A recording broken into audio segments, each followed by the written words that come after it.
We all know that Hollywood hosts many major award ceremonies. These events are not only a recognition of cinematic, television, and artistic achievements, but also a grand occasion for the global film and entertainment industry and a popular trend. However, in recent years, the tone seems to have slightly changed.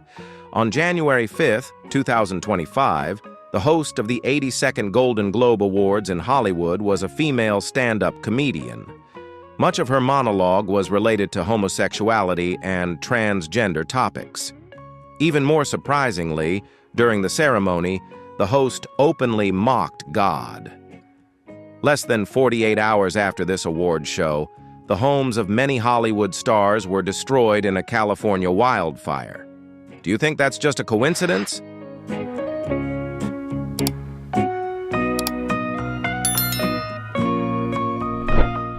Joe Rogan, the world-renowned host of The Rogan Show, also spoke on his program about the wildfires erupting in Hollywood. Who could have imagined something like that would happen? He said, "I once talked to a firefighter friend of mine. He told me, 'Brother, one day, if the wind blows in the right direction, the fire will erupt in just the right spot. It will burn all the way to Los Angeles, to the coast, and we won't be able to stop it.'" On January 16th, U.S. President Donald Trump appointed 3 major Hollywood stars as his ambassadors. So, what exactly is Trump aiming for?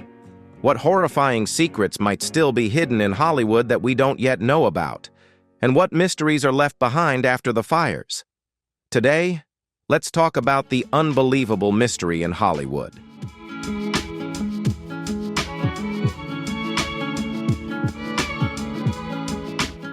In California, large wildfires often occur and usually start in the foothills. Who would have thought that this time it would spread all the way to the coast? In fact, while Rogan was interviewing Mel Gibson, the famous American actor and director, the 6th fire in Hollywood, the Sunset Fire, had already broken out. Firefighters tried their best, but due to a shortage of personnel, they couldn't handle the disaster. And Rogan, upon seeing the scene on television, exclaimed, "It looks just like hell." So now, major Hollywood stars are fleeing from their homes. Some say this wildfire is a judgment from God. But of course, many people probably don't believe that explanation. However, do you think that maybe the best way to end the wildfire, aside from firefighters, could be something else? A heavy rainstorm? Wouldn't that solve everything? Some might be laughing and calling it nonsense, right? But in reality, this method has actually been used before in the United States.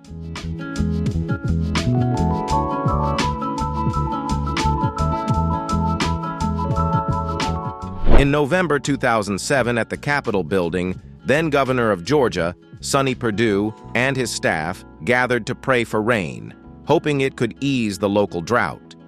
At the time, Mr. Perdue said, "It's time to call upon God. He can change the current situation." He said, "We gather here for one reason only, to sincerely pray for a heavy rain to come." Mr. Perdue was deeply reverent. However, his action at that time faced much opposition.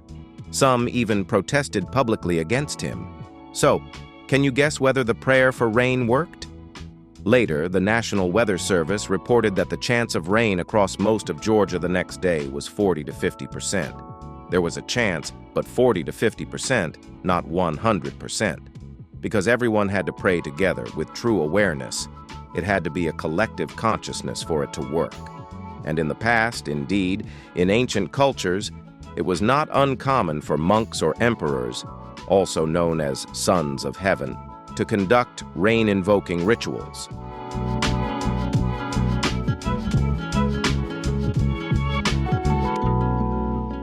For example, in the royal palace, before performing these rituals, the concubines had to purify themselves and fast for a period of time. After that, the queen would lead the concubines into the grand hall to pray for rain to fall from the heavens. So historically, it is true that through sincere human prayers, rain really did fall, easing prolonged droughts and saving the people. Speaking of the female MC who mocked God, what will the outcome be? Of course, some people will say, just because of one MC's words, would God really send down fire as punishment? That can't be true, right? Many people simply don't accept this explanation. However, in many Hollywood films and other activities, there are indeed numerous blasphemous remarks against God, and much behind-the-scenes content that many people may still not know. Just like what a psychic once saw. He discovered that beneath Los Angeles, it was filled with negative energy. And this wildfire is actually adjusting the energy in that area. Once the energy is fully balanced, everything will return to normal. In other words, this wildfire might not necessarily be a bad thing. Perhaps it is a sign of the energy adjustment process.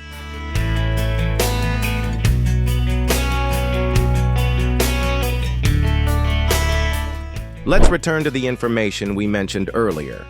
On January 16th, President Trump appointed 3 major Hollywood stars as his ambassadors.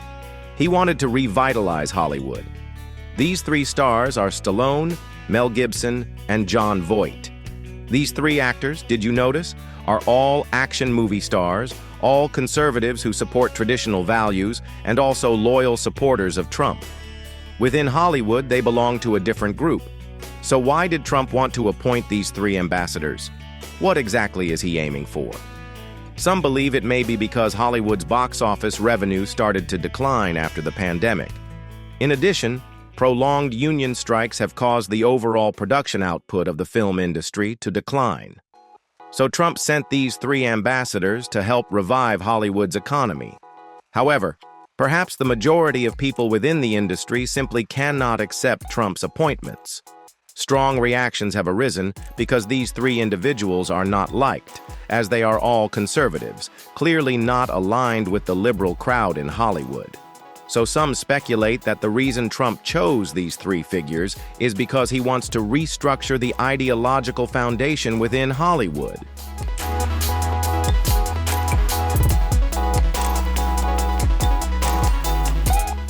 At this point, we must mention a shocking detail revealed in Rogan's interview with Mel Gibson, something that will surely leave many people speechless.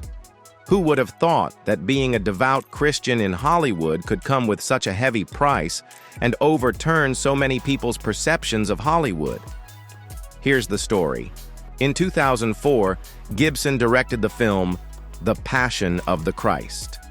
At the time, the lead actor was Jim Caviezel. The film achieved tremendous success. However, many people, especially in Hollywood, did not agree with the concept of the film. In the early 2000s, making a Bible-themed movie was not popular in Hollywood. And Gibson, he wanted to use a raw and truthful lens to tell the story of Jesus' suffering. But one production company after another rejected him and refused to invest. Some said that at that time, many in Hollywood believed this type of film wouldn't be profitable, or that such a subject would spark too much controversy.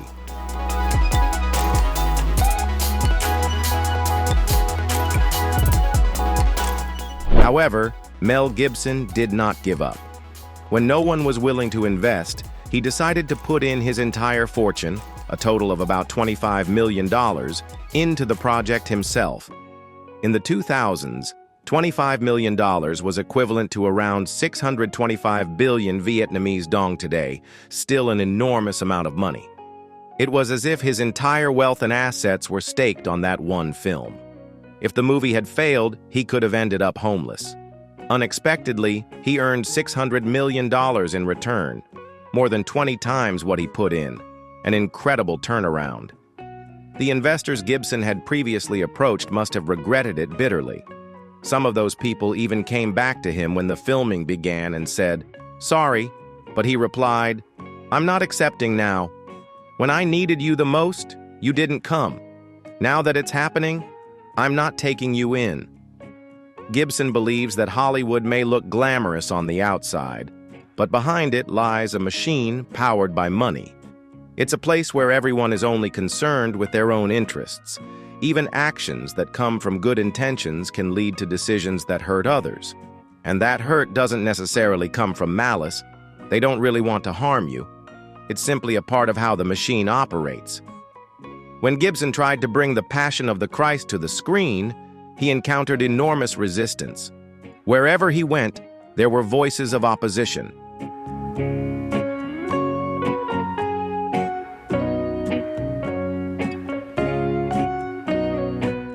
However, the image of Jesus Christ's final hours remained etched in Gibson's mind.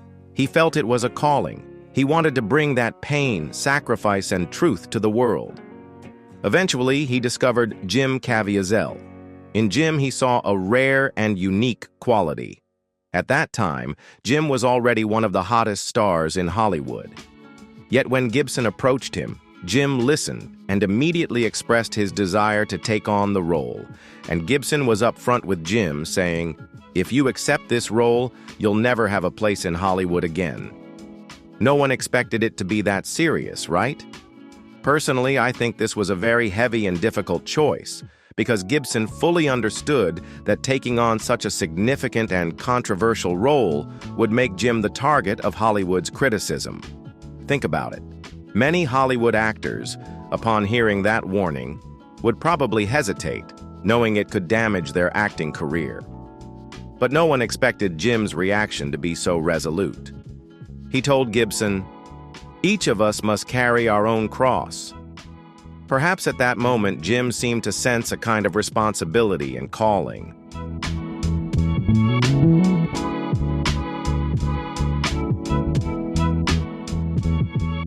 Jim believed that no matter what the cost, he could not refuse this role. Because for him, playing the role of Jesus Christ was not just a test of acting skill, but also a firm commitment tied to faith, belief, and sacrifice. He once said, "We must lay aside fame and even our lives to speak the truth." Saying it sounds easy, and it's easy to hear, but for someone to actually take that step, it's not something everyone can do. And indeed, after The Passion of the Christ premiered, the grand gates of Hollywood closed in front of Jim. It was very clear that his status in Hollywood had changed. He realized he had been pushed out of the mainstream. Some people may find it hard to understand. Why would Hollywood react this way? Logically speaking, America is a Christian nation. Many people practice Christianity. So even if someone isn't a Christian in a society like the US, all religions and beliefs are meant to be accepted and embraced. So why is the situation in Hollywood like this? If you hadn't heard Mel Gibson's interview, many might not know that such things happened around this film. And The Passion of the Christ only strengthened Jim's faith, even as it drew him further away from Hollywood.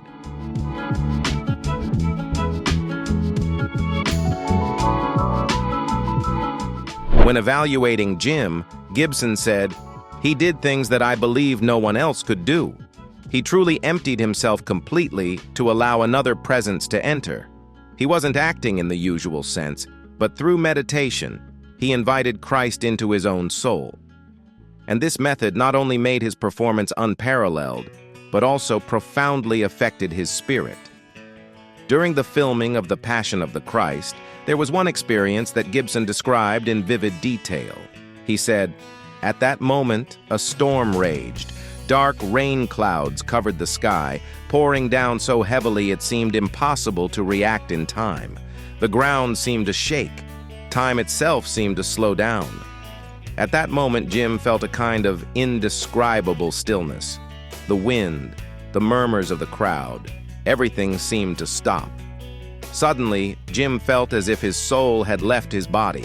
He looked down at himself from above. It was as if he had been granted an entirely new perspective from on high. He saw himself nailed to the cross, just like Jesus Christ centuries ago. He also saw the other actors around him, the crew members, everyone. He saw that everyone was busy working.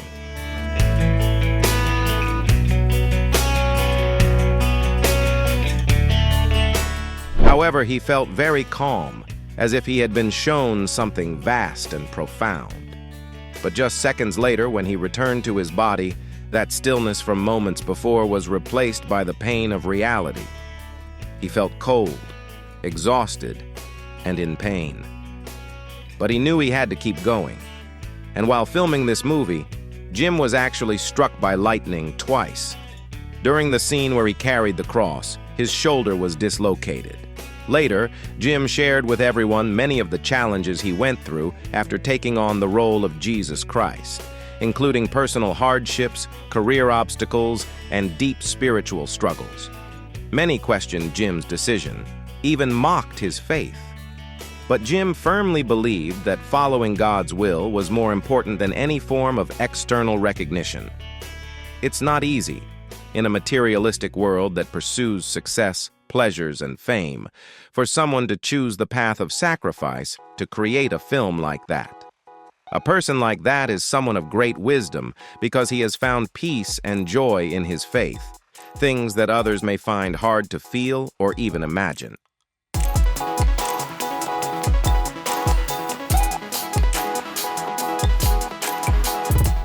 In reality, there are many news stories and ethical issues in the entertainment industry, not just in the US. The entertainment industries in many other countries also face similar challenges. This includes last year's Olympic Games in France, where the opening ceremony received heavy criticism. The Palisades Fire and the Eaton Fire were listed among the most devastating wildfires in Los Angeles history. These fires caused countless people to lose their homes and loved ones, including many Hollywood stars and celebrities. However, in the midst of this brutal disaster, although many homes were reduced to ashes, a strange phenomenon was discovered. Some houses miraculously survived the wreckage. One $9 million mansion along the front row of the coastline in Malibu, California, was dubbed by the public as the Malibu Miracle, or the Miracle House. Why? While neighboring mansions were destroyed by the fire, this was the only home left completely untouched. The owner of the house is David Steiner, a retired senior executive. After his retirement, he moved there to live. And when the wildfire struck, Steiner evacuated with the crowd.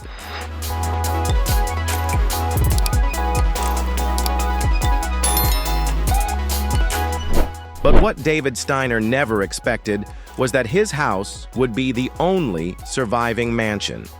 Many people truly believed this was a miracle. In fact, miracles, like Steiner's home, were not the only ones during the California wildfires. For example, some vintage cars parked in front of burned-down houses remained completely untouched. There was also a family who returned to the ruins of their home, only to find that the suitcase left on the front porch had not been burned, and when they picked it up, a fallen page from a book read, "Welcome Home." Many people called these events miraculous. However, experts didn't quite see it that way. Fire engineer Maringhides felt that calling these events miracles was a bit like attributing everything to luck. But in reality, these situations were highly dangerous. Based on field research from many past disasters, it was found that there are often multiple reasons why some homes manage to survive. For example, at critical moments, a shift in wind direction could cause certain houses to narrowly escape the devastation of massive flames. And sometimes it just so happened that a fire truck was parked in front of a home, and through the firefighters' efforts, that home was saved from destruction.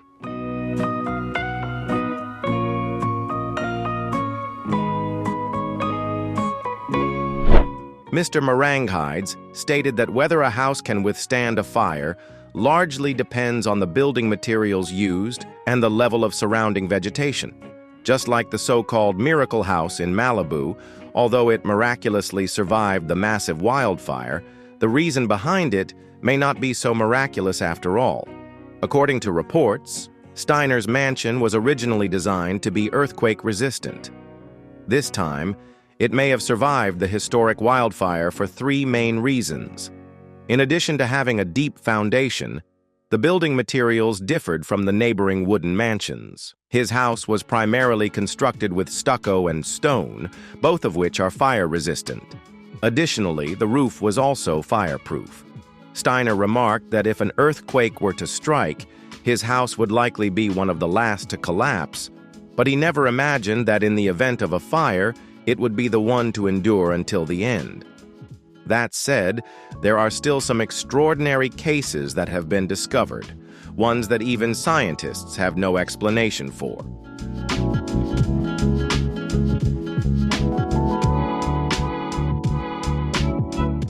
On January 12, 2025, Fox News interviewed a devout Christian family.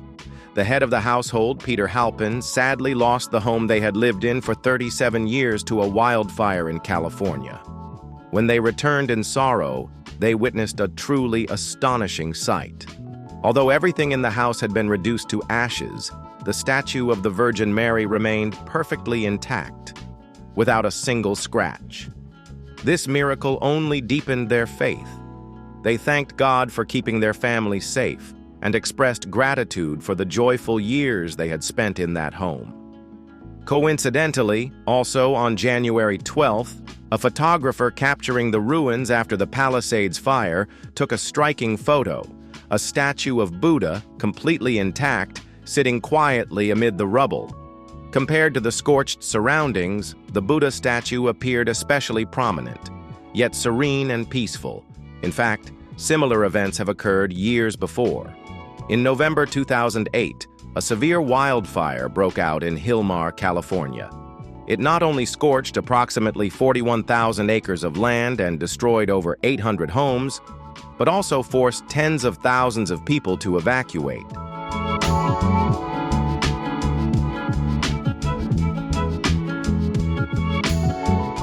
Later on, as workers from the Los Angeles Department of Water and Power were inspecting the site at the Oak Ridge Mobile Home Park, they discovered a statue of the Virgin Mary standing upright amidst the rubble. This scene became one of the most moving images from the disaster. However, some people argued that statues of deities are typically carved from stone, so it's understandable that they wouldn't burn. But the reality is more complex. Fires in wooden structures typically reach temperatures above 800 degrees Celsius, 1,472 degrees Fahrenheit, and in enclosed buildings made of reinforced concrete, temperatures can rise above 1,200 degrees Celsius, 2,192 degrees Fahrenheit. Stone begins to crack at temperatures between 500 degrees Celsius and 800 degrees Celsius, and even at 150 degrees Celsius to 300 degrees Celsius, 302 degrees Fahrenheit to 572 degrees Fahrenheit, visual changes often occur, such as discoloration, fading, and oxidation of iron-bearing minerals. In other words, even if these stone statues didn't burn, they would at least suffer some degree of damage. And yet, statues of deities and Buddhas were found completely intact, a phenomenon that defies logic. Naturally, such miraculous occurrences leave people wondering, could there be something more? Might these moments be connected to the power of faith?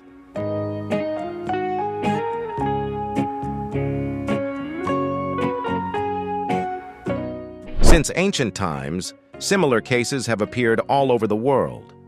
It's just that usually, only devout individuals consider them as divine signs or miracles, while most people don't think of them that way. At most, they call it luck or coincidence. But from another perspective, when talking about these instances of luck or coincidence, could they not also be seen as a form of blessing or karmic reward? Perhaps it is because of accumulated merit that such events happen the way they do. Think about it. Why do these unusual coincidences often happen to certain individuals and not to others? There must be a reason. In fact, it relates to the connection between virtue and karma. In Buddhism, there is the concept of good karma and bad karma. People often speak of accumulating virtue and doing good. Literally, this means building merit by performing kind acts. Doing good creates virtue. Doing evil builds negative karma. Buddhism also teaches that human life doesn't end with one lifetime. After death, we enter the 6 realms of reincarnation. The virtue or karma accumulated in previous lives is carried into the next, and the result manifests in the form of blessings or suffering in the present life.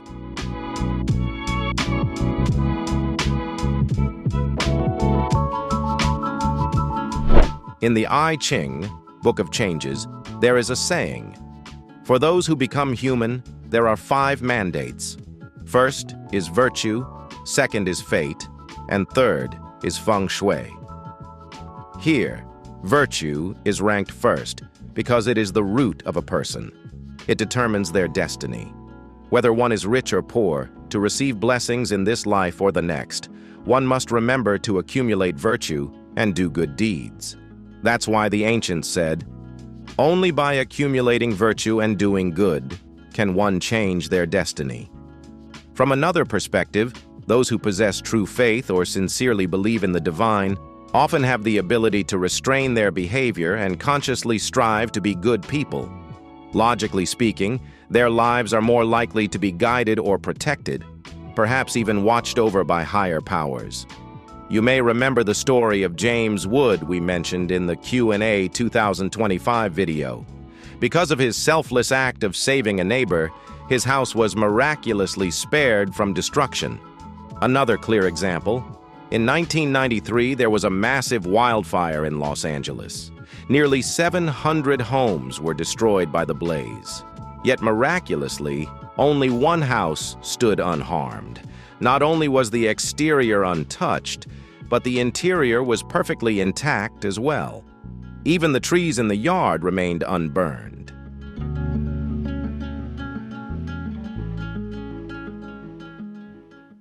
The owner of this house is a Vietnamese man named To Bui An, who lives with his German wife Doris Bender and their 4 children.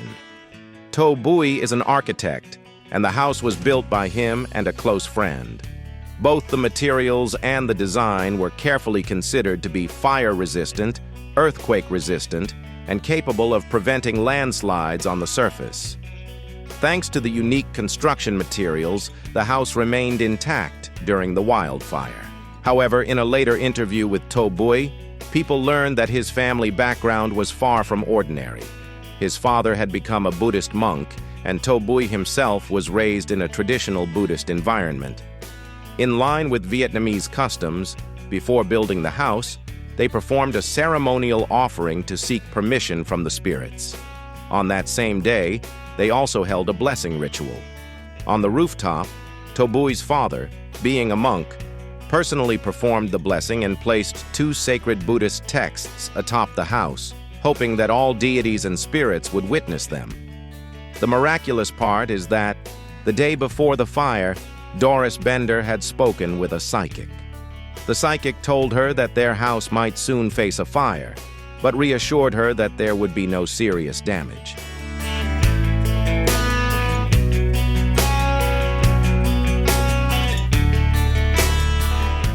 Through her third eye, the psychic also saw that during the wildfire, there was a glowing white light above Bender's house. It looked like a sphere that enveloped the entire home. At the time, Bender didn't think much of it. But after the incident happened, she was shocked to realize that everything the psychic had said had come true. Later, after the fire had passed because all the surrounding houses were completely destroyed and only the Bender household still had food, the house was soon filled with ants. This became a source of annoyance for her, but she chose not to kill the ants. Although Bender doesn't follow any formal religion, she deeply respects all forms of life and strongly believes in reincarnation and karma.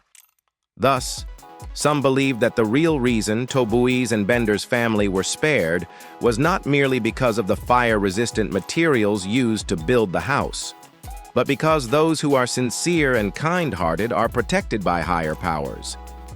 This is what the ancients referred to when they said, "Good deeds bring good rewards." Of course, the form that these rewards take can vary, and often they don't come right away. That's why another well-known saying goes, "It's not that there's no retribution, it just hasn't come yet."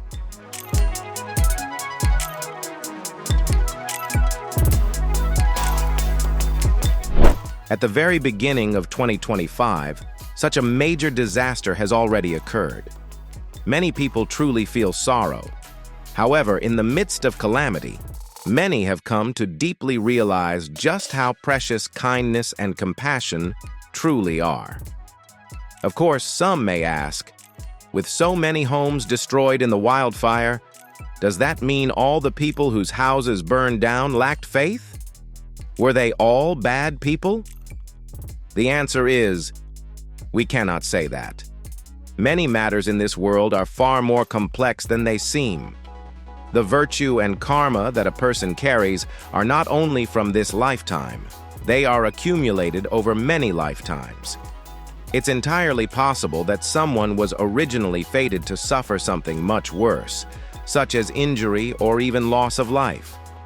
But because of good deeds they had performed in the past, what was supposed to happen was transformed, mitigated, or avoided.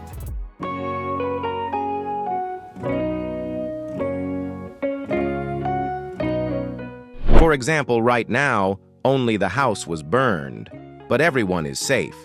That in itself is already a form of good fortune. Because ordinary people cannot know what lies ahead in the future, no one can be certain of what kind of suffering they may one day face. This often leads us to focus on the worst possible outcomes. And when confronted with difficult events, we tend to think of misunderstandings, resentment, or even injustice. But from another perspective, if one can still maintain a reverent heart, even without seeing the full picture, then that is truly something rare and precious. What about you? What do you think? Feel free to share your thoughts in the comments section below this video, and that brings our story to an end for today. If you found this video, or any content on our channel, truly helpful, please consider sharing it with a friend so they can explore it with you. Thank you all so much. Take care, and see you next time.